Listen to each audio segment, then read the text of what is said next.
السلام عليكم ورحمة الله وبركاته. كسر دوادا channel كمان دور ولا له قيمة بدنا وما أنت وحين كتشرنا ما ننتي عرفة وما وين وما الله سبحانه وتعالى أو قرآن كيسة كل شيء جاي إنه دمستر الدين اليوم أكملت لكم دينكم وأتممت عليكم نعمتي ورضيت لكم الإسلام دينا سيدو كلا وما ننتي إلهي كدارتي والفجر وليال عشر والشفع والوتر وترجع ترداس دير waxaa lagu fasiray maalinta sagaalaad ee Carafa sidoo kale Ilaahay subhanahu wa ta'ala was-samaa'i dhaati al-buruj wal-yawm al-maw'ud wa shahidin wa mashhud mashhudka waxaa lagu fasiray yawm Carafa walaalayaal marka maalintaasi waa maalinta qiimaha badan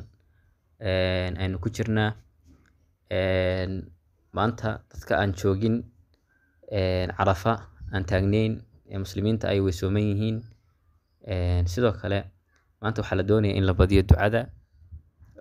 nabigu wuxuu yiri sallallahu alayhi wasallam khayru ducaa yawmi Carafa ducada ugu khayrka badani waa ducada maalinta Carafa la duceysto macnaheedu waxa weeye inta aad nooshahay ducooyinka duceysanayso iyo maalintaas ducadeeda maalintaas khayr badan weeye sanadka dhan ducada duceysanaysa iyo maalinta marka la isbarbar dhigo maalinta ducada duceystay baa khayr badan weeye isla xadiiskaas wuxuu nabigu